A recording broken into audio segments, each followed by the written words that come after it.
G'day, and welcome to the Farms Advice Podcast. This is actually going to be a solo one for a very special reason. And I sort of bang on about reflecting as farmers and how it can be pretty good to see where we've come from, readjust, and go for more further on. But we've actually forgotten that our very selves. So on June 12th, a very special day of the year is the Farms Advice Day, where we actually ticked over 3 years and we're in our third year now. So I don't know, a bit of pat on the back for me. It's been pretty hard getting 1 to 2 episodes out each and every week. I think in the first year I missed 1 week, and if I actually missed getting an episode out on a Tuesday, I backed up and put it out on a Friday or on a Wednesday, or at least that week. So it's been good. It's been a bit of a challenge, but that's what I first set my sights on to. If I just did a monthly podcast, it would just stay as a monthly podcast. So pretty glad that I set it at that challenge of a week. Excuse me. And how that has sort of evolved into becoming more consistent, and how the podcast something you can rely on. You're going to get some good information out of, rather than the media picking up our good days and extremely bad days for that. So I hope it's offered some consistency in your life, and hopefully we can make it a bit more bubbly. I'm trying to make each episode a bit funner than it actually sounds. Talking about tax, not always the funnest thing, but trying to find the fun ways to work around that, to even getting TikTok videos across. That's a growing platform for us, and although everyone's not in Australia watching it, it is a fantastic platform, quick and easy, and a few of those are coming across to Instagram that perform well. So 3 years, thank you so much for tuning in each and every day for whatever episodes you've looked into, listened to, and the ones that you've loved. I get to see the sort of feedback that you give me, which is those listeners coming through on each episode, so we know what the hot topics are, what's working, what's not. And if you listen to the episode, I generally feel that you're sort of worried about that sort of sector, or you're looking to improve it, sort of thing. So for those new topics, the carbon conversations to ag tech, they're taking off really well. But the episodes that get the most listens is what farmers are doing, and especially if farmers are doing different stuff on the podcast. Like, we love to see what everyone gets up to, the different operations, because we can't dive into everyone's operation all the time, or if at all.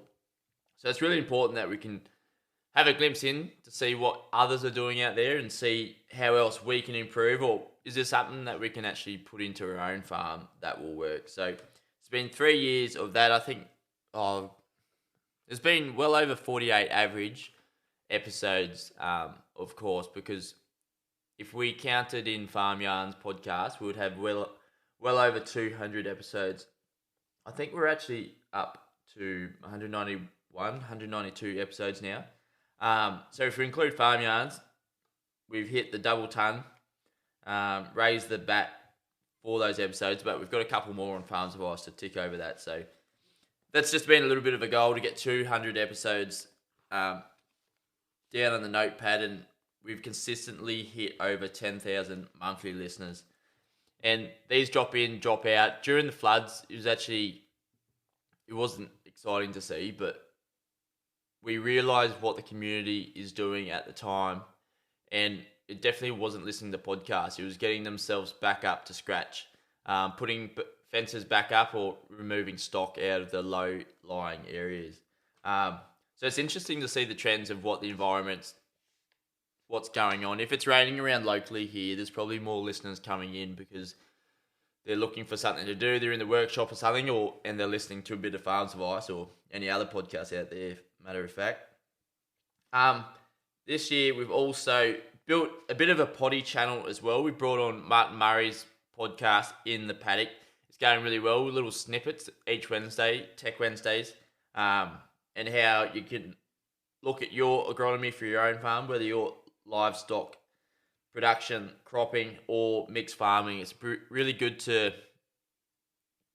get an update, I suppose, of what's happening seasonally there, as probably all of you, I hope, have finished seeding. We didn't get in everything that we wanted. Thought we could have, but the old man pressure's on. And this year, I wanted, for the podcast, but also us as farmers and you as a farmer, to make this year about setting up processes and structures and what we can do as farmers to sort of set up templates for ourselves for those repetitive tasks, whether online or offline, like out in the paddock, and how we can improve our lives to get that time back in our pocket, whether you want to spend that with family or improving the farm once again, or even starting an off-farm income avenue, so it can open up and offer your family some different incentives or different avenues later on in life. It's pretty important that we can do that, and hopefully the podcast is leading into it pretty well. We're going through a bit of a website change and looking to do a bit of merch. So I did some caps very early on, and I'm not too keen on doing merch because I don't want it to be a waste, and I don't want to just be the podcast that sells out on the merch. So that's a workable thing. I think the stickers are doing really well. Actually did a sticker blast and shoved them in everyone's ute and car at Agquip last year. So if you're listening in, you went to Agquip and got a Farms Advice sticker, let us know. Farmer stories and knowledge coming through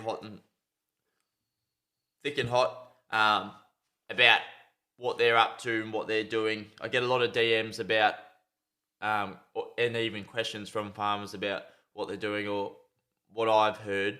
But if you're keen to get on there, whether you're at the very start of your journey or you're in the middle or at the end as a boomer looking to retire, pass on that farming knowledge, it'd be pretty important, and it'd be pretty cool to have you on the podcast as well. So, and AgTech's been huge for the podcast in terms of trying to get everyone up to scratch, improve the adoption rate, because I really do think it's going to improve our farms across the years.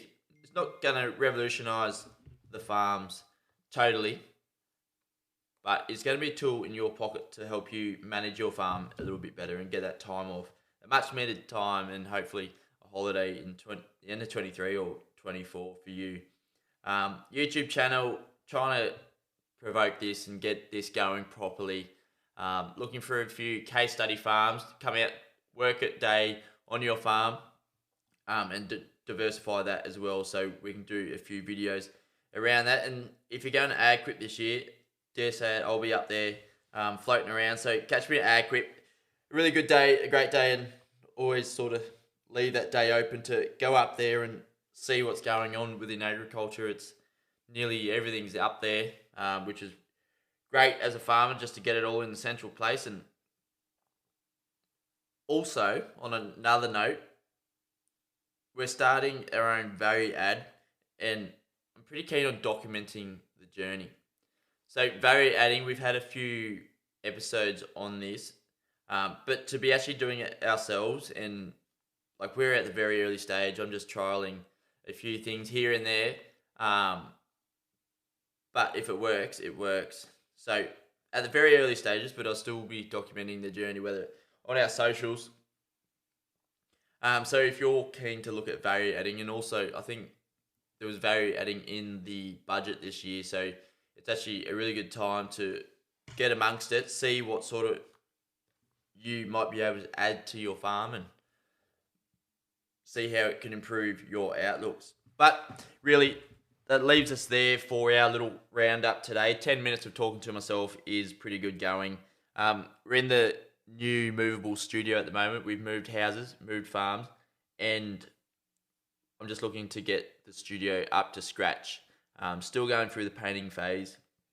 Need a bit of furniture other than the kitchen chairs, but they're doing the job at the moment. So thanks so much for tuning in for the last 3 years. The potty for high performance farmers, and hopefully the only potty that you don't have to feed in the morning and nights. If you have any ideas, any content ideas, or you're keen to come on, send them across to hello@farmsadvice.com.au, or if you're looking to partner with the podcast, we're looking for hot partners to make agriculture farming a little bit sexier, and to create some of the best content in agriculture. So for everything on farm and off farm, including investing, thanks for tuning in for the last 3 years. I can't wait to see what the next 3 years brings.